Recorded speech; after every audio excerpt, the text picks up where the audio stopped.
전당대회를 앞둔 새누리당이 친박계의 공천 개입 녹취록 파문으로 발칵 뒤집혔습니다. 그런 가운데 서청원 의원이 당대표 경선 불출마를 선언하면서 새누리당 당권 경쟁은 새로운 국면에 돌입했습니다. 고영신 한양대 특임교수, 황태순 정치평론가, 강석진 전 서울신문 편집국장, 허영범 전 국회 대변인 네 분 모셨습니다. 어서 오십시오. 네, 안녕하십니까. 친박 핵심인 최경환, 윤상현 의원의 녹취록 파문에 이어 서청원 의원이 당대표 불출마를 선언했습니다. 정진석 새누리당 원내대표, 지난 총선에 개입한 사람들은 자숙하고 반성해야 한다고 일침을 놨습니다. 정 원내대표의 이야기 먼저 들어봅니다.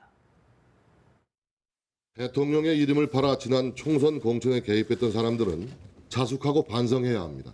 호가호의, 공천 개입 이런 말들은 이제 여의도에서 사라져야 합니다. 대통령이 여의도 정치에 일일이 개입하고 이래라 저래라 관여하지 않습니다. 그럴 수도 없습니다. 이번 전당대회에서 이런 문제들을 어떻게 혁신할 수 있는지에 대해서 당내 구성원 모두 치열하게 논의해야 합니다. 여권 전체에 심기일전이 필요한 시점입니다. 우병우 민정수석 의혹과 관련해서도 청와대와 법무부 장관에게 신속한 진상규명을 요구하겠습니다. 정진석 원내대표, 여권 전체에 심기일전이 필요하다. 그런 가운데 서청원 의원 오늘 당대표 불출마를 선언했습니다. 황 의원님, 예. 서청원 의원의 불출마 선언, 아무래도 이번 파문과 관련이 있다 이렇게 봐야 되겠죠? 직접 관련이 있다고 봐야 되겠죠. 물론 서 의원 측에서는 직접 관련이 없다고 얘기하고 있습니다만 어제 김성애 전 의원 그 녹취록 나오지 않았어요? 네. 그것이 뭐냐, 김성애 당시 전 의원을 갖다가 윤상현 의원이 뭐 당신 바꿔라 형, 뭐 내가 다 알고 있다, 뭐 모든 거 다 별의별 거 다 갖고 있다, 어떻게 겁박하듯이 어떻게 보면 지역구를 갖다 옮길 것을 종용하고 있지 않습니까? 근데 그 바로 대상자가 당시 서청원 의원이에요. 네. 세간에 알려지기로는 서청원 의원이 지난 보궐선거 때, 지난 19대 보궐선거 때 원래 그분이 이제 서청원 의원이 이쪽 동작구에서 쭉 국회의원 오래 하시지 않았습니까? 근데 19대 보궐선거 오시면서 경기도 화성 로 옮겼죠. 갑으로 갈 때 네. 원래 18대 국회의원이었던 김성희 의원도 그 당시 도전장을 냈었어요. 그때 뭐 거중 조정이 되면서 김성희 전 의원을 갖다가 세간에 알려진 겁니다. 네. 뭐 제가 두 분한테 확인한 건 아니죠. 김성희 전 의원에게 내 이번만 딱 하고 7선만 할게. 그다음에 20대는 자네가 하시게나 뭐 이렇게 얘기가 됐다는 거예요. 그런 상태에서 이번에 4.13 총선 앞두고 본인이 도전장을 내니까 보면 저쪽에서 뭐 최경환 의원이다, 윤상현 의원이다 이런 식으로 핵심 실세들이 목을 조르듯이 얘기하고 실제 그래서 보면은 나름대로 믿거니하고 지역구로 예. 옮겼는데 경선에 탈락을 하지 않았어요. 그런 분위기다 보니까 지금 서청원 의원이 그 대상자로 지목되어 있는 상태에서 또 보면 한 열흘 이상 보면 이번에 대표로 출마할 것인가 말 것인가 굉장히 보면 고심 중이었던 것으로 알고 있습니다만 예. 이런 분위기에서 출마를 강행하기는 너무나 어려웠겠죠. 부담이 됐다. 그렇죠. 서청원 의원, 병풍이 되겠다, 후배들을 위한 병풍이 됐다고 밝혔는데 어떤 의미로 봐야 될까요? 뭐 병풍이 될지 안 될지는 모르겠습니다만 서청원 의원 자체가 이번 당권 경쟁에 나설 생각이 없었지 않습니까? 그런데 뭐 잘 아시는 대로 최경환 의원이 불출마를 선언하면서 누가 이 얘기한 대로 어떤 의원이 얘기했나요? 닭 대신 꽁이냐 해서 친박들이 다른 대안이 없는 상황에서 서청원 의원의 출마를 뭐 강요를 했다고 해야 할까? 아주 강권을 하다시피 하니까 고민하는 상황이 됐는데 예. 뭐 이번 사건이 아니더라도 과연 서청원 의원이 새누리당 혁신을 부르짖고 변화를 추구해야 할 새누리당의 당대표로 맞느냐, 명분이라든가 뭐 여러 측면에서 또 본인이 과연 또 당선이 될 수 있느냐 이런 저런 면으로 봤을 때 과연 서청원 의원이 다 전당대회 끝까지 나갈 수 있을까 하는 의구심을 가진 사람들이 많았는데 예. 차제에 윤상현 의원의 이런 녹취록 파문까지 났기 때문에 어떻게 보면 서청원 의원으로서는 뭐 잘된 셈이 아니냐. 오히려 오히려 울고 싶은데? 빰틀의 중격 아니냐 그런 생각도 할 수 있습니다만 이 사건이 윤상현 의원 녹취록 사건은 지난번 예. 취중 녹취록 사건이 있었죠. 김무성 전 대표에 대해서 막말을 죽여버려 했죠. 뭐 해갖고 예. 막말 파문이 있었는데다가 이번 또 녹취록 사건이 났는데 그때와는 달리 이번의 경우는 전당대회뿐만 아니라 지금 이 관련된 인사들이 여권 핵심부가 지금 다 관련이 됐다는 측면에서 여권 권력 구도를 완전히 예. 이렇게 흔들 수 바꿀 수 있는 있는. 메가톤급 녹취록이 아닌가 하는 생각이 듭니다. 이번 녹취록 파문 비박계 주자들 총공세를 펴고 있는데 일부는 검찰 수사까지 요구하고 있습니다. 주호영 의원의 이야기를 먼저 들어볼까요? 막상 이제 어제 그 몸통들이 드러난 것이죠. 당의 책임 있는 기구에서 이 과정들을 소상히 밝혀서 책임질 사람은 책임을 지고 그 다음에 처벌할 사람은 처벌하고 이래야 할 걸로 봅니다. 전화를 받는 본인이 이거 너무 겁박하는 거 아니야 하는 정도까지 그 반발을 얘기가 했으니까 나오더라고요. 예. 그렇기도 하고 또 거기 내용에 보면 여러 가지를 알고 있어서 말을 듣지 않으면 사단이 난다는 정도까지 예, 이야기를 예. 하지 않습니까? 예. 그렇다면 그것은 법적으로 거의 이 불법 행위에 가깝다고 보는 것이죠. 아, 그 부분이 일종의 협박죄에 해당될 수 있다. 이렇게 보시는 건데요. 그렇습니다. 주호영 의원 판사 출신의 사선 의원인데 법적으로 거의 불법 행위에 가깝다. 처벌할 사람은 처벌해야 된다라고 이야기를 했습니다. 허 대변인님, 사실 이번 녹취록 파문 서청원 의원의 불출마 선언으로 잠재울 수 있을까요? 어떻게 보십니까? 그 서청원 의원은 제가 알기로는 그 이미 어제 일찍 불출마를 결심한 걸로 알아요. 그래서 공교롭게도 이제 시간이 겹쳐서 마치 이것 때문에 불출마한 것처럼 비치는데 제가 알기로는 이미 전에 마음을 접었다고 알고 있고 또 하나 이 부분에 대해서 그 녹취록 부분에 대해서 저는 이렇게 생각합니다. 그 검찰 수사 부분이냐 안 부분인지 그것은 참 법적인 문제라서 제가 언급하기 어렵습니다만 우리 당 이제 죄송합니다. 새누리당이 너무 이 전당대회가 당원들의 마음하고 달리 가고 있어요. 당원들은 이번 전당대회가 당내로 볼 때 정권 재창출의 계기가 되기를 바라는 그런 큰 틀에서 보고 있는데 예. 실제 모양은 완전히 개파 대결로 가고 있어요. 여기에 대해서 굉장히 걱정을 하고 있습니다. 이게 전당대회가 무슨 개파 대결 해가지고 누구 승리냐는 게 새누리당 전체로 당원의 입장에서도 그렇게 중요한 게 아니에요. 예. 새누리당이 거듭 태어나가지고 박근혜 정부를 마무리하고 정권 재창출할 수 있냐. 또 국민의 입장에서 보면은 정말로 책임 있는 여당으로서 남은 대통령 임기 2년 동안 국민을 위해서 제대로 일할 수 있냐. 이런 관점에서 봐야 되는데 모든 것이 개파 대결로 되기 때문에 이번 이 녹취록 파문이 그런 개파 대결을 더 격화시키는 양상으로 갈 경우에 오히려 이번 전당기에 원래 취지가 흐트러졌다. 저는 이렇게 생각하고 있고 실제로 제가 만나는 당원들도 그렇게 얘기합니다. 일부에서는 이럴 바에는 뭐 전당대회도 연기해야 된다 이런 얘기도 하던데. 그거는 아니고요. 전당대회를 더 치열하게 해야죠. 오히려 이 기회에 더 치열하게 국민들이 새누리당에 시선을 쏠렸을 때 우리가 말하고자 하는 것, 새누리당이 말하고자 하는 것들을 그럼 정책도 얘기하고 청년에 대해서도 얘기하고 당이 나아갈 길에 대해서도 얘기하고 서청원 의원 같은 경우도 그 불출마하는 것이 자연스럽게 이제 말머리 됐습니다만은 어떻든 본인도 이제는 정말로 여야뿐만이 아니라 당내에서 예. 지금 비박계도요 대부분이 보면은 서청원 의원하고 과거에 민주계 출신이라든지 전부 같이 정치했던 사람들이에요. 안 한 사람이 어디 있습니까? 그런 사람들을 잘 아울러 가지고 아까 말한 대로 본인이 말한 대로 병풍이 되시든 큰 나무가 되든 간에 바람막이가 되든 당의 전당대회가 국민의 요구에 국민의 희망에 걸맞게 기대에 걸맞게 가도록 진정한 역할을 할 수 있는 기회가 생겼다. 저는 그렇게 생각합니다.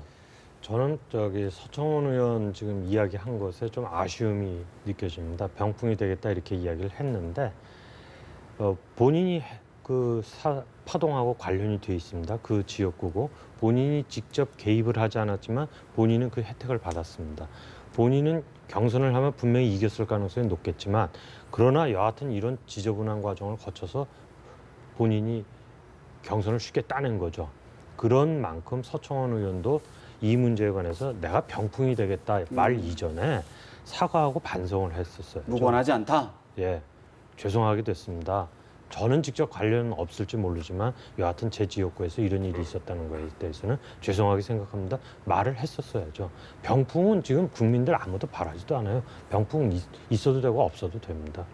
그런데요, 김태흠 의원 같은 경우에는 선거 기간에 서로 정보를 주고받을 수 있는 뭐 그런 권고할 수 있는 수준이다 이렇게 엄호하고 나섰단 말이죠. 어떻게 보십니까? 그런 엄호도 있었고 또 김성현 의원을 갖다 비난하는 엄호도 있었고 그런데 국민들 생각하고는 정말 동떨어진 거죠. 국민들은 지금 이 문제가 총선 패배의 책임이 친박계의 그 공천 파동 때문에 생긴 건데 반성 안 하고 여기까지 오다 보니까 이런 일들이 생기는 거 아니냐. 그러하니 그 문제에 대해서 책임을 갖다 분명하게 져라. 그렇게 이야기를 하고 있는 건데 거기에 대해서 거꾸로 지금 이야기를 하는 거죠. 이 보니까 이제 뭐 친박 쪽이라 그러죠. 친박 쪽에서 예. 강성 친박 몇몇 분들은 예전에 김무성 대표도 오세훈 의원, 오세훈 후보, 네. 안대 후보 그 거중 거중 조정하지 조정하지 않았냐. 않았느냐. 네. 그것과 이것이 다를 바가 뭐 있냐 얘기했는데 다르죠. 왜냐하니까 여기서는 그들은 그 당시에 거중 조정한다는 것을 갖다가 공개. 김무성 대표가 사실상 반공개리에 했던 것이고 이것은 우리가 녹취록 들어보시지 않았습니까 어제? 예. 형 별거 내가 다 알고 있어. 사달라. 대통령 뜻이 이거야. 아까 정진석 원내대표는 대통령 이름을 팔아서 호가호위하고 네. 대통령 절대 그랬을 리가 없다. 저도 그래 믿고 싶어요. 그러나 대통령 주변에 보면 우리가 지난 3년 반 동안 뭐 문고리 몇인 방이니 그 주변에 누가 있느니 그런 사람들이 어쨌든 간에 대통령 이름을 팔았던 아니면 대통령의 의중을 알아서 챙겨서 했던 간에 해왔던 것이 사실 아닙니까? 예. 그런 상태에서 윤상현 의원이 그 당시 무슨 정보를 윤상현 의원이 예전 말하면 무슨 뭐 중앙정보부 무슨 서울 지부장입니까? 아니잖아요. 아닌 상태에서 김성애 전 의원, 김성애 선배, 김성애 형, 당신에 대해서 내가 알 거 모르고 다 안다. 예. 당신 말 안 들으면 재미없다. 이런 식으로 이야기했던 것하고 예를 들어 오세훈 안대요 같은 급일 수가 없죠. 이 대목에서는 사실은 지난 공천 사실 보면 그래요. 세상에 뭐 고장난명이란 말이 있지 않습니까? 어떻게 손바닥은 마주쳐야 소리가 나는 법이니까 꼭 뭐 친박은 잘못했고 비박은 완전 희생자 이건 아니에요. 그러나 그럼에도 불구하고 지난 4.13 총선 그 공천 과정에서 친박이 주도해왔고 친박 중에서 또 나오잖아요. 이번에 예. 목소리 뭐 최경환, 서청원, 현기환 윤상현 목소리로 나오는 거예요.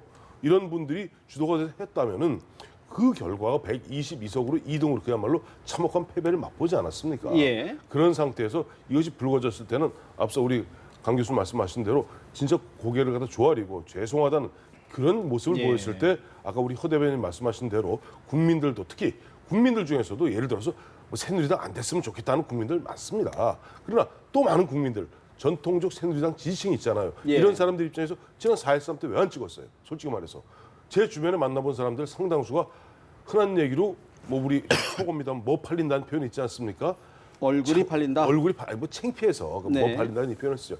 아니 도대체 뭐 당 대표가 옥새 들고 나르고 보면은 뭐 그 난장판인 모습 보면서 우리가 무슨 흥이 나서 찍겠느냐. 그런 의미에서요. 청와대에 사실은 개입했다. 야당에서는 이렇게 계속 주장하고 있는 거 아닙니까? 근데 청와대에서는 청와대 끌어들이지 마라. 호가호지 마라. 호가호위하지 마라. 이런 입장인데. 이게 이런 거죠. 정진석 원내대표도 딱 자르잖아요. 네. 이름을 팔았고 호가호위했다. 예를 들어서 윤상현, 최경환이 예. 대통령은 절대 했을 일 만무하다. 근데 저는 만무하다고 보진 않습니다. 그것이 예를 들어서 왜냐니까 대통령이 지난해 6월 25일 뭐라고 말씀하셨어요? 배신의 정치를 심판해달라고 얘기했잖아요. 지난해 11월 뭐라고 얘기했어요? 진실한 사람을 선택해달라고 얘기했잖아요. 그 이후에 이른바 진박 마케팅이 나오고 진박 마케팅이 안 먹히니까 최경환 의원이 나와서 내가 진정한 진박 감별사라고 나왔던 거 아니에요. 예. 이런 분위기였기 때문에 박근혜 대통령 이로부터 완전히 자유롭다. 물론 정진석 원내대표 입장에서 그렇게 말씀하실 수밖에 없습니다만은 예. 꼭 그런 것 같지는 않고 또 그거 갖고 야당도 너무 그야말로 남의 집 불난데다가 부채질하는 모습도 보기는 안 좋네요. 바람직하지 않다. 어떻게 보십니까? 이것은 뭐 야당의 문제는 아닌 것 같아요. 야당에서는 언론에서 보도된 내용을 바탕으로 해서 문제 제기를 하고 있는 것이지 야당이 무슨 사안을 끌어내 가지고 이슈화시키고 있는 건 아니지 않습니까? 결과적으로 이슈화가 네. 되고 있는 건데 지금 현기환 전 정무수석이죠. 이분의 개입설이 지금 나오고 있는 상황이고 예. 뭐 4.13 총선 때도 현기환 전 정무수석과 이한구 공관위원장이 모 호텔에서 만나서 어쩌고 저쩌고 했다. 그것 갖고 또 논란도 많았지 않습니까? 그런데 지금 뭐 방송에서는 지금 오늘 저녁에 네. 현기환 정무수석의 녹취록 말하자면은 김성애 씨가 그 녹취록 한 중에서 일부 현기환 수석의 녹취록을 지금 공개하겠다는 거예요. 그 공개 내용에는 대통령 얘기도 있다는 것이죠. 물론 저는 현기환 수석이라는 분이 직접 그렇게 녹취록이 나오고 개입을 한 것은 최경환 의원이나 또 윤상현 의원과는 좀 다르다고 봅니다. 예. 왜?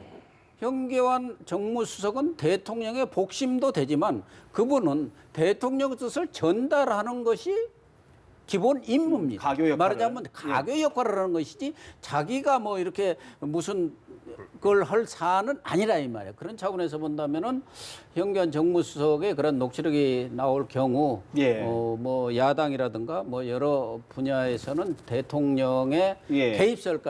개입설까지도 막 추궁을 하리라고 봅니다만 저는 그렇습니다. 대통령이 예. 구체적인 사안에 대해서 이래라 저래라 감노라 할 사안은 나는 아니라고 봅니다. 큰 틀에서 대통령도 새누리당의 수석 당원입니까? 또 대주주, 솔직하니까 대주주 아닙니까? 원어예요. 그런 입장에서 일반 총선에 대한 어떤 큰 지침을 내린다든가 그럴 경우에 그 밑에 있는 정무수석이 대통령의 전반적인 총선을 바라보는 뜻은 이거다. 뭐 이런 네. 뜻을 당한테 전달하고 그러면 그 애 있는 분들이 알아서 뭐 이렇게 틀을 짜지 않겠느냐. 그렇기 때문에 현기환. 대통령이 네. 직접적으로 했을 것 구체적인 같지는- 사안에 대해서 개입했다 이렇게 보기에는 좀 지나친 감이 없지 않다 그렇게 봅니다. 그렇죠. 현기환 전 정무수석 오늘 보도 내용, 공개 내용에 따라 상당한 파장이 있을 것 같은데 어떻게 보십니까? 상당한 파장이 있겠죠. 근데 저는 이제 정진석 원내대표 지금 발언에 대해서 좀 동의하기 어렵다 이렇게 생각을 합니다. 왜냐하면 두 가지인데요. 하나는 호가호위했다 이렇게 이야기를 했는데 호가호위한 건지 청와대가 좀 손을 깊이 넣고 이렇게 주물럭주물럭한 건지는 아직 잘 모르는 일입니다. 그래서 호가호위로 단언 짓기는 좀 어렵고요. 그다음에 대통령이 개입하지 않았습니다 이렇게 말을 했는데 했을 리 만무하다 그러지만 만유하다고 저는 생각을 합니다. 청와대하고의 교감 없이 누가 이렇게 강력하게 일을 갖다가 할 수가 있겠습니까? 그거는 저는 불가능하다고 보고요. 예. 정진석 원내대표가 여당 지금 원내대표로서 이렇게밖에 최소로밖에 이야기를 할 수 없다는 사정은 이해를 하지만 어떤 사정입니까? 왜 이렇게 아니 그러니까 끊었습니까? 뭐 여당 원내대표니까 네. 지금 어떻게 해서든지 여당 원내대표가 뭐 저 불났는데 부채질할 수는 없지 않습니까? 소화기 들고 다녀야 되는 그런 입장이기는 하지만 그렇게 말을 한다고 해서 이 사안에 대한 국민적 의구심이 덜어지지는 않을 걸로 저는 봅니다. 제가 당에 과거 박근혜 대통령이 당의 대표였을 때 얘기를 아주 자세히 들을 기회가 많았어요. 예. 결론적으로 가면은 박 대통령이 선거를 하는 스타일에 있어서 일일이 개입하는 스타일이 아니라는 것은 분명해요. 그게 본인 스타일이에요. 그래서 본인이 당 대표 할 때 43번인가가 선거가 있었는데 그때 예를 들어 사무총장 했던 김무성 전 대표도 사무총장을 했고 또 이성원 전 의원 같은 분도 비서실장을 했고 제가 다 직접 여러 번 들을 기회가 있었는데 그렇게 하지 않는답니다. 이제 다만 좋은 분들로 됐으면은 좋은 분들로 이렇게 하지 직접 누구를 개입하지 않은 스타일이고 두 번째는 이번 이 녹취록 판문에 있어서요. 저는 이렇게 생각해요. 이 부분이 새누리당에 우리가 이제 전당대가 없으면 여기 관심 없지 않습니까? 예, 예. 전당대회 때문에 총선 끝난 지 오늘이 거의 100일이 됐는데 이제 와서 터지는 거 아니겠습니까? 전당대회가 새누리당 입장에서 볼 때 전당대회 때문에 터진 거고 그렇다면 전당대회에 어떤 작용을 해야 되느냐? 저는 이걸 가지고 이제 오늘 당권 주자들이 뭐 이렇게 나와가지고 정말 좀 듣기 험악한 말도 하더라고요.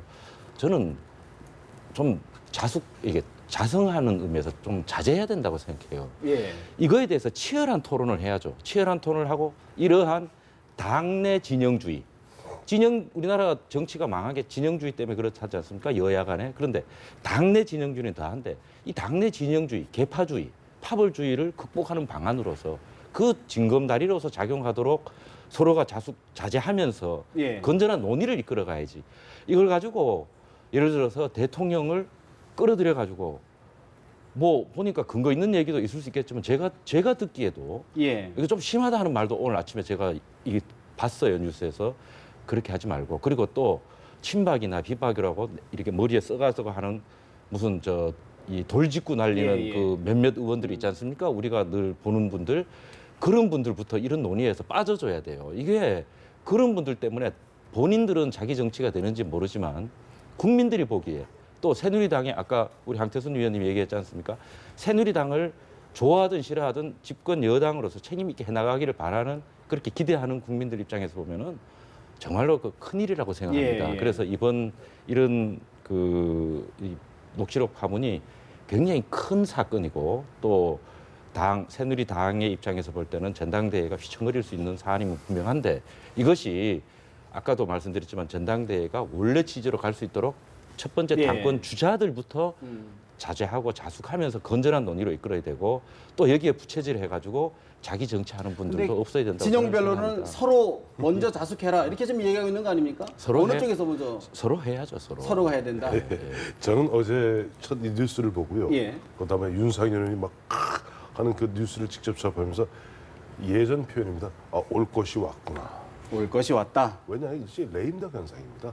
레임덕 현상이 만약에 가정하여 우리가 그런 어떤 그 공천 과정에서 역대 사실 어느 집권당 야당은 물론이거니와 특히 집권당 같은 경우는 뭐 대통령이 노무현 대통령 이후에는 대통령이 당 총재를 겸하고 있지는 않습니다. 과거 뭐 총재 때는 말할 것도 없었죠. 그건 청와대 직접 공천을 결정했으니까.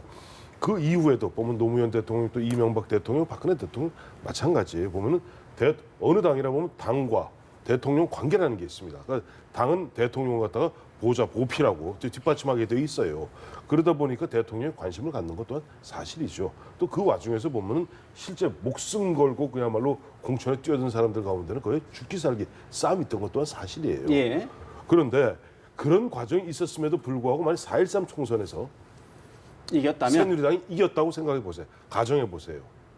이런 일은 안 터집니다. 그러나 4.13 총선에서 박근혜 정부에 대한 국민들의 심판들이 이루어졌고 그것이 이른바 참패 아니었습니까? 예, 이동으로. 예. 그런 상태에서 대통령의 국정장악력은 현저히 떨어지고 있습니다. 그러다 보니까 그런 가운데 대통령이 현저히 떨어진 장악력을 갖다가 보좌 보필하겠다고 또 목청을 높이는 분들이 있죠. 요즘 강박이라는 분들. 강친박들. 네네. 이분들이 나와서 너무 이렇게 하는 가운데 서청원 팔선의 서청원 전 대표를 예. 예전에 제 대표 한 10여 년 전에 한번 하셨어요. 그걸 또 모시겠다 하다 보니까 이쪽 이번 공천 과정에서 흔한 얘기로 피해봤던 사람들 입장에서는 무슨 소리야 이래갖고 우리가 내년에 정권 재창할 수 있겠어? 라고 부닥치는 가운데 나올 것이 나왔고 앞서 우리 허영범 대변인 말씀대로 사실 새누리당 입장에서는 이거는 어디 엄밀하게 존폐의 분수령에 서 있다고 봐야 돼요. 존배의 분수령이다. 그럼요. 여기서 예를 들어 극단적으로 서로 죽기 살기로 싸우면서 검찰에 고발하고 자고 서로 이런 법적 투쟁 벌이기 시작하면 어떻게 되겠습니까? 그러나 이것을 갖다가 그야말로 어떻게 역설적으로 이야기하면은 지금 8월 27일 더불어민주당 전당대 있지 예. 않습니까? 더불어민주당 전당대회가 비교적 조용합니다 지금. 그에 반해서 새누리당은 어떻게 보면 이런 모습들이 또 지지층의 입장에서 봤을 때는 살고자 하는 처절한 몸부림으로 비춰지는 측면도 없지 않아 있어요. 여기서 어떤 식으로 한 발짝씩 물러나서 예. 그야말로 좀 선당 후사의 입장에서 이 문제를 해결해 나가고 갈등을 봉합해 나가느냐 이것을 갖다 국민들이 지켜보고 있습니다. 알겠습니다. 사실 진경준 검사장의 사태 후폭풍이 예사롭지 않습니다. 야당, 검찰총장, 법무부 장관은 물론 청와대의 책임론까지 거론하고 있습니다. 우상호 더불어민주당 원내대표의 이야기 더 들어봅니다. 청와대 민정수석 관련된 의혹이 집중적으로 보도되고 있습니다. 이 문제는 정권의 최고 핵심 실세가 관련된 문제라서 상당히 심각한 문제다 이렇게 규정을 합니다. 최고의 권력 실세에 대한 조사를 어떤 식으로 할 것인가에 대해서 대통령이 입장을 밝혀야 합니다. 현직에 있는 동안은 조사하기가 어렵다 이렇게 판단이 됩니다. 따라서 즉각적으로 민정수석을 해임하고 별도의 조사를 진행해야 된다. 저는 이렇게 봅니다. 검찰 개혁을 미룰 수가 없습니다. 공직자 비리 수사처를 반드시 설치해서 견제 장치를 만들어야만 이런 일탈과 이런 부정부패를 막을 수 있다. 탁 트인 몽골 초원을 보고 오신 박 대통령께서도 이제는 정말 눈과 귀를 확 열으시라고 진심 어린 충고의 말씀을 드립니다. 인사권자인 대통령은 오정우 민정수석을 즉각 사퇴시키고 우 수석은 그래도 할 말이 있으면 검찰에 가서 조사를 받으면서 말해야 합니다. 지금은 당신을 바꾸고 주변을 내치는 진정한 용기가 필요한 때입니다. 전면적인 개각을 하고 대통령의 눈과 귀를 가리는 참모를 정리할 때입니다. 우상호 원내대표 민정수석이 현직에 있으면 조사 어렵다. 박지원 대표 인사권자인 박 대통령 민정수석을 사퇴시켜야 한다. 청와대는 일방적인 정치 공세나 국정 흔들기는 자제돼야 한다고 입장을 발표했습니다. 고 교수님, 네. 야당의 민정수석 사퇴 요구 어떤 의미로 어떻게 받아들이십니까? 뭐 대통령이 사퇴를 시키고 안 하고는 대통령의 뜻입니다만 저는 우병우 민정수석이 자진해서 자발적으로 물러나야 한다고 봅니다. 이 사건은 우선 진경준 검사장 사건만 하더라도 초기부터 검찰이나 청와대가 그런 문제가 제기됐을 때 개인 문제다. 돈 많은 게 무슨 탈이냐 이런 얘기에다가 어쨌든 진경준 검사장의 그러한 주식 대박 사건에 대해서 보통 사람이라도 뭐 꼭 검증팀이 안 있더라도 민정수석실에 안 있더라도 충분히 검증을 하고 의심을 해봐야 할 만한 사안인데도 불구하고 그냥 넘긴 거 아닙니까? 그래서 이런 문제까지 터졌으면은 당연히 그 책임을 져야 하는 것이고 또 하나는 우병우 수석의 처갓집 네. 이 부동산 매각 사건은 뭐 본인은 그 넥슨의 뭐 관련자들이든 뭐 김정주 사장인가 회장이든 뭐 일면식도 없고 뭐 통화한 적 없다 이렇게 얘기를 하지만 여러 가지 정황 증거들로 볼 때 의혹이 되는 합리적인 의심을 가질 만한 사안들이 많이 나오고 있는데 네. 그러면은 우병우 민정수석을 그 자리에 있을 때 있다고 한다면은 누가 그분을 조사를 하고 수사를 하겠습니까? 그분이 해야 하는 일이에요. 예. 말하자면 청와대뿐만 아니라 공직기강 이런 문제가 생겼을 때는 민정수석실이고 그 책임자가 우병우인데 우병우 수석에 앉아갖고 있는데 그분을 누가 어떻게 하겠습니까? 또 예. 이렇게 문제가 제기가 됐으면은 본인 스스로 물러나서 나 깨끗하다. 그러면은 나는 야인으로 돌아갈 테니까. 예. 그러면 검찰이든 뭐든 수사를 정확하게 해서 사실관계를 밝혀달라. 이렇게 하는 게 당연한 그 공직자로서 도리 아닙니까? 그런데 거기에 대해서 이러니 저러니 뭐 구절절한 해명을 하는데 해명이 지금 내가 뭐 길어서 얘기는 않겠습니다만 우리가 들어도 이게 잘 해명이 안 되는 이야기들을 자꾸 하고 거기다 청와대까지 왜 나서서 우병우 수석에 대해서 그렇게 감싸기를 합니까? 본인이 해명할 일에 대해서까지. 현재로는 어쨌든 의혹 제기 수준, 법적인 문제까지는 드러나진 않은 것 같은데 우리 허 대변인은 어떻게 보십니까? 과거에 이런 소위 말해서 이제 고위 권력, 아주 최고위 권력의 사건에서 보면 저도 기자 생활 거의 20년 가까이 해서 많이 다뤄봤습니다만은 대부분이 근거가 아주 없지는 않아요. 그러니까 확실하게 이게 사실이다 아닌 경우도 있지만은 대부분이 뭔가 근거가 있습니다. 그리고 이번 우병우 수석 같은 경우 언론 보도 내용을 보면 청와대가 말하는 거와 달리 예. 뭐 땅을 산 사람, 판 사람, 뭐 어떻게 중간에 이렇게 연결된 사람들이 전부 이렇게 연결이 되는 그러니까 일반인의 상식으로 볼 때 의심할 만한 충분한지 모르지만 상당한 정황이 있다. 있는 것도 사실이기 때문에 이 부분에 대해서 저는 청와대에서도 그렇고 어느 단체에서도 검찰에 이제 수사를 해달라고 고발을 했기 때문에 신속하게 그게 제일 중요합니다. 신속하고 공정하게 밝히는 것이 중요하다고 생각합니다. 지금 우리 고 교수님 지적하신 것처럼 현직에 있는데 지금 현직에 가장인데 신속하게 조사가 될까? 검찰이 해야죠.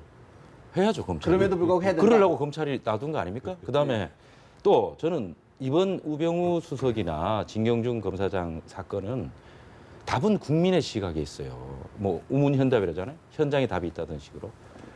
국민에서 보면요. 이번 사건의 핵심은 어떤 특정인을 몰아내가지고 카타르시스를 느끼자는 게 아니에요. 예.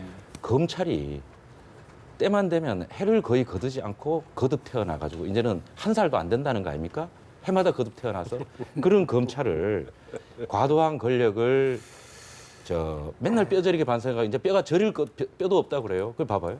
그러니까 과도한 검찰의 권력도 줄이고 견제 장치도 만들고 어떤 순혈주의에 가까운 검찰의 충원 방식도 바꿔가지고 우리나라 검찰도 이제 국민이 가장 투신하는 가장 집단에서 이게 다시 회복하는 그런 검찰이 결국은 검찰의 그러니까 이 의혹은 검찰의 신속하고 공정한 수사로 빨리 국민에게 해명을 해야 되고 두 번째는 검찰이 스스로 개혁을 하든지 아니면 타의로 개혁을 하든지 해서 검찰이 바뀌어야 이 문제가 바뀌는 거지. 어쨌든 법적인 문제는 없다고 그러는데 검찰 수사가 저는 고영신 교수님 말씀에 동의해요. 실제 보면 사정과 정보의 총괄하는 자리가 대통령 민정수석인데 민정수석을 아무리 보면 어느 검찰이든 물론 말씀하신 대로 공정하고 신속하게 해야 됩니다만은 그게 되겠습니까? 그래서 그런 경우는 다른 경우라도 마찬가지예요. 일단 그 직에서 해임을 해서 네. 그야말로 수사하는 사람들이 편안하게 해줘야죠.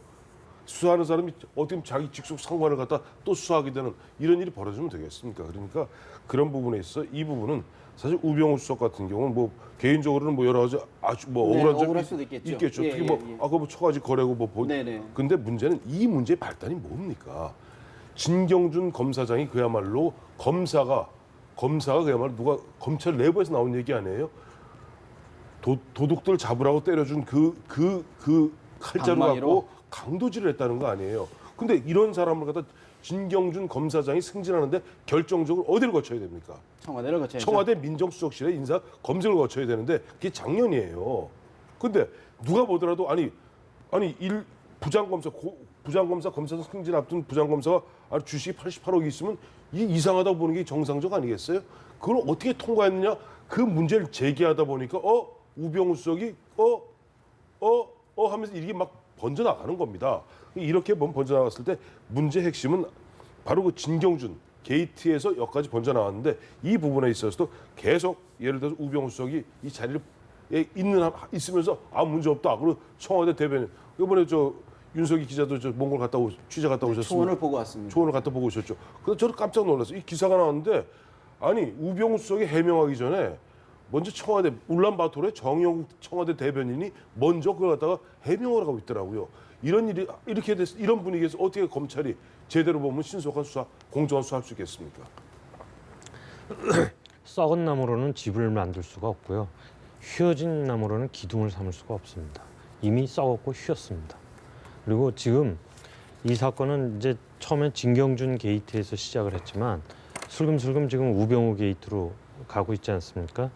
지금 사회 신뢰의 붕괴의 진원지가 되고 있어요, 검찰이. 네. 그래서 저는 우병우 수석 해명이 뭐 도대체 뭐 납득이 안 되는 의심이 되는 부분들이 많이 있기 때문에 우병우 수석이 아까 우리 허 대변인 말씀하신 것처럼 신속하게 교체돼야 된다는 것에서 한 걸음 더 나가서 지금 진경준 문제까지 포함을 해서 생각을 해볼 때는 검찰총장이나 법무장관까지도 다 물러나야 된다고 네. 생각을 합니다.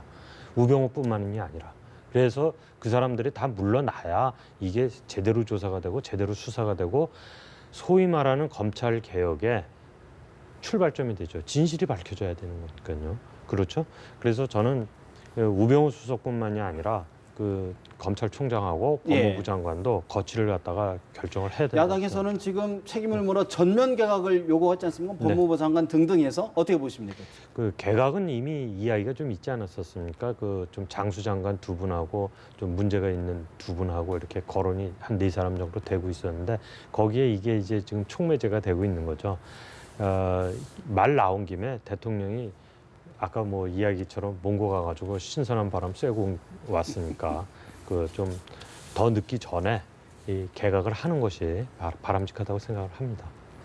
우리 대통령의 뭐랄까 단점 중에 하나가 사과, 인사가 늘 타이밍이 안 맞아요. 늦지요.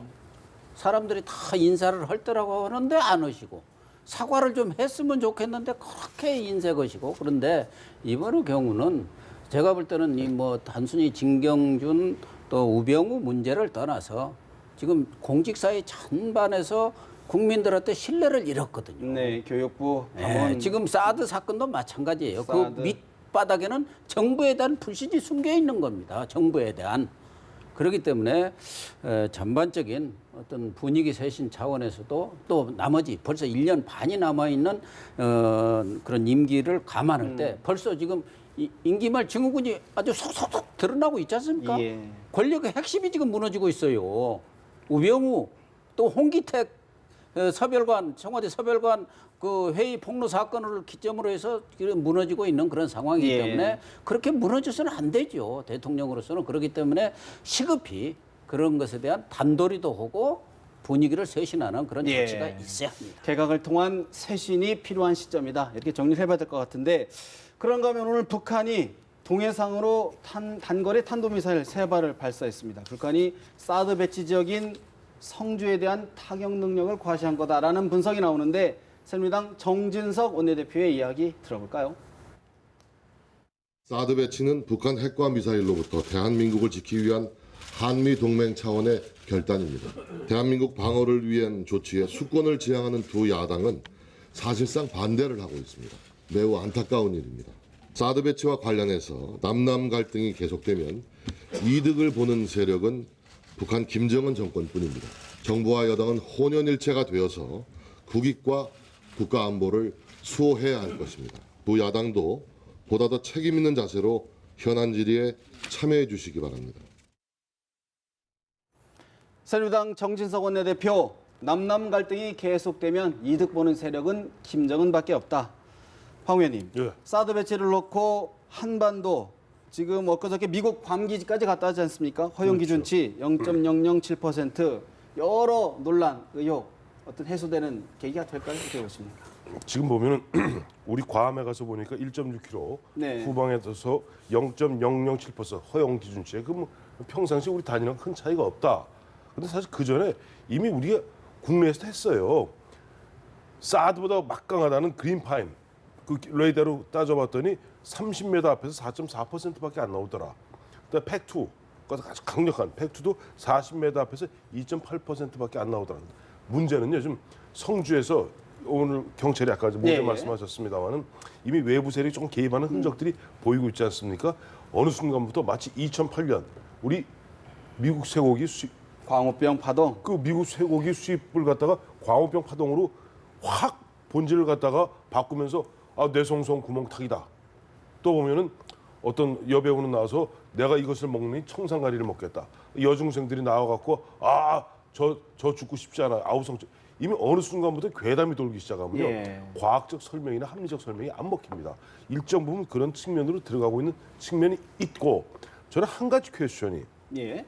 왜 보면 북한은 이제 한창 우리 부글부글하면 저 같으면 가만히 놔둘 거예요. 제가 김정은 같으면 좀 네. 너희들끼리 더 싸워라. 싸워봐라. 하고. 근데 왜 갖다가 스커드 미사일 2발, 노동 미사일 한 발은 갖다 중거리죠. 이거 고각도로 때려갖고 네. 우리 입장에서 이러니까 우리가 사드를 배치해야 돼. 그 남남 갈등 유도한다 그런 측면 아닐까요? 어떻게 보십니까? 근데 남남 갈등 유도하는 건 좋은데 예. 여기 보니까 이번에 보니까 나와서 보니까 성주 앞장서는 분들 물론 상당수 대부분은 성주에 보면은 성주 국민들입니다만 여기 외부에 보면 구통합진보당 해산됐죠. 네. 민중연합당 사람들 들어오고 있어요. 그 보니 마치 거기 그저 윤금순 네네네. 윤금순 전 의원도 통진당 비례대 의원. 1번이죠. 네. 거기다 지금 우리 흔히 이야기하는 이적 단체라는 게 있습니다. 이적 단체들을 포함해서 51개 사회 단체 구성된 예. 그 사드 대책위원회가 서서히 개입하고 있어요. 그러니 이 성주 국민들의 그야말로 처절한 목소리가 그 순수성이 내일 모레 예. 서울에서 2,000명 지금 시위를 한다고 합니다만은 저는 그런 얘기예요. 성주 국민 여러분, 성주 군에서 하셔도 충분히 언론을 통해서 여러분들의 의지를 알릴 수 있으니까 괜히 서울에 올라오셔서 이 광화문 앞에서 그 시위하시게 되면요. 거기 외부 세력들이 얼씨구나 좋다고 거기 개입하게 되면 오히려 진정성이 여러분들의 진정성이 훼손될 수 있다. 우선에 북한의 그 미사일 발사에 대해서만 먼저 말씀을 드리면 북한이 좀 전략적으로 치매 증세를 보이는 거 아닌가. 자기네들이 그렇게 함으로써 남쪽에 상당히 여론이 자기네들한테 불리하게 형성되게 지금 생겼는데 왜 저러는지 정말 의아스러운 거죠. 이 작은 분풀이 작은 위협을 능사로 삼는 태도가 예. 결코 자기네의 전략적 이익을 도모해 줄 수 없다는 걸 갖다 빨리 깨달았으면 좋겠고요. 저는 근데 이제 우리 황평론가님 말씀하신 것 중에 몇 가지는 좀 반대입니다. 왜냐하면 외부 세력이나 괴담으로만 몰고 가는 거는 저는 바람직하지 않다고 봅니다. 그 전문 시위꾼들이 거기서 어디든지 나타나서 하는 것에 대해서 국민들이 식상해 하듯이 국민들은 외부 세력이 개입했다, 괴담이다라고 몰고 가는 거에 대해서도 식상해 합니다. 문제는 진실이죠. 그리고 이 사드 문제는 성주 군민의 문제일 뿐만 아니라 우리 대한민국 사회 전체의 문제입니다. 다 같이 고민하고 다 같이 담론의 장에 나와야 되는 문제이기 때문에 그 부분에 있어서 어디를 갖다 외부 세력이다 이렇게 자꾸만 하는 거는 너무 과거에 우리가 많이 봤던 수법들 아닌가 그렇게 생각을 합니다. 그래서 저는 그 지금 필요한 거는 정부까지 포함이 돼서 그 지금 문제가 되고 있는 예. 것들 아니에요. 군사적 효율성에 관한 문제, 유해성 문제, 인체에 대한 유해성 문제 이런 문제들에 대해서 광범위하고 솔직한 담론이 필요하다, 토론이 필요하다 이렇게 생각합니다. 저는 그 대목에서 유해성 문제에 대해서는 지금 보면 이번에 괌에 어제죠 예. 가서 이제 하나하나 이제 밝혀나가고 이건 과학이죠. 과학으로 입증될 수 있는 부분이고 저는 이 부분을 갖다 이 군사 문제를 갖고 우리 거대한 사회 담론으로 가자는 부분은 반대입니다. 예를 들어서 우리가 이번에 봤던 그린파인, 예. 그건 중국 내주 깊이까지 들어볼 수 있는 1000km까지 들여다볼 수 있는 레이더가 2012년, 2013년 배치돼 있어요. 그때 우리가 이스라엘 제고 중국이 문제 삼지 않았기 때문에 전혀 문제 안 됐고 우리 누가 이번에 우리가 정부에서 발표 안 했으면 그런 게 있는지도 몰랐을 거예요. 근데 왜 유독 사드만 이럽니까? 사드는 이른바 중국과 미국의 자기들 패권, G2 간의 패권 싸움에서 나온 부분인데 예. 그 부분을 처음에 우리가 뭐 어물쩍 넘어가려는 부분에서 이렇게 좀 변질된 부분은 인정합니다만은 얘는 엄밀하게 군사 배치 문제, 우리의 군사의 어떤 주한 미군의 어떤 뭐랄까 방어력 강화 문제인 것이 이거 갖고 이걸 외교 문제, 경제 문제 거기다 보면 중국과의 그런 문제로 비화하는 것은 저는 옳지 않다고 봅니다. 근데 이 사회적 담론으로 가는 것을 반대한다고 그랬는데 이게 걸러지지 않고는 그냥 넘어가지 않습니다. 다이도항 반지에 있었던 것처럼 이 또한 지나가리라 이렇게 생각을 해서는 곤란하다고 봅니다. 그 현대 정치에서 그 가장 중요한 걸로 꼽히는 것이 설득의 기술이에요. 설득의 노력이나 설득의 진심이 아니라 기술이라 그래요. 그러니까 이번 정부에서 이런 이제 와서 기지 발표 이후에 일주일이 지나면은 우리 모두가 저게 과학적으로 근거가 없다는 걸 알지 않습니까? 그러나 그 발표 전에 저는 우리 정부에서 이런 노력을 한 거를 제 자신이 본 적이 없어요. 예. 왜 그때는 이런 노력을 안 하고 이제 와서 특정 지역을 발표하기 전에 저런 작업을 얼마든지 할 수 있었지 않습니까? 그래서 저는 이번 정부가 성주 국민들한테 특히 예. 유해하다고 걱정되는 것을 왜 아무 설명 없이 왜 우리 지역에 이 세 가지 문제에 대해서 좀 더 성실하게 이렇게 접근을 했고 기술의 문제라고 봐요. 그걸 했으면 진심이 알려질 수 앞으로는 좀 있었을 어떻게 텐데 풀어가야 될까요? 똑같은 거죠. 자꾸 우리 진심을 밀어달라. 안보 문제니까 그냥 받아들여 달라. 이렇게 해서는 안 됩니다. 이거는 현대 정치에서는 통하지 않는 문제예요. 그래서 노력도 중요하지만 그런 것들을 아주 국민을 설득할 수 있는 기법들을 잘 준비를 하고 해서 접근을 잘 해야 되는 거지. 이렇게 이게 무조건 옛날 밀어달라? 광우병 사태처럼 무조건 밀어달라. 이런 식으로 해서는 안 됩니다. 안보가 정말 중요하죠. 그렇다고 해서 안보 만능론으로 갈 수는 없다는 것이 이번 사드 사건의 교훈입니다. 과거에는 뭐 안보 하면은 그래 뭐 여기에 여야가 뭐가 있나. 그런데 이 사드에 관해서는 뭐 예를 들면 전체 국민의 입장에서 본다고 한다면은 이런 어떤 군사적 효율성이라든가 경제적 문제, 외교적 문제 이런 부분들이 다 복합적으로 작용하고 있는 문제란 말이에요. 그렇기 때문에 이것은 정파라든가 이념을 떠나서 찬반이 다 달라요. 이런 문제에 대한 접근법이 아주 너무 뭐라 그럴까 조악했다 그럴까 그런 점이 있고 또 성주 군민의 입장에서 본다면은 전자파 유해성을 비롯해서 뭐 그게 괴담이든 유언비어든 네. 어쨌든 그런 부분에서는 성주 군민은 자기들의 생존권과 달린 문제이기 때문에 그런 부분에 대한 어떤 정부 나름의 대책이랄까 뭐 이런 것들 설득의 방법이라든가 그런 어떤 대안 이런 것들이 지금 없다 이 말이에요. 어떻게 좀 풀어가야 될까요? 그러면 정부 입장에서 지금 상황에서는 어떻게 풀어가야 된다고 보십니까? 그러니까 뭐 지금 뭐 말씀하신 대로 성주 쪽에 있어서 성주 그런 군민들에 대해서는 그쪽에서는 일단 뭐 사드의 유효성 그것보다는 네. 성주에 오지 말라는 거 아닙니까?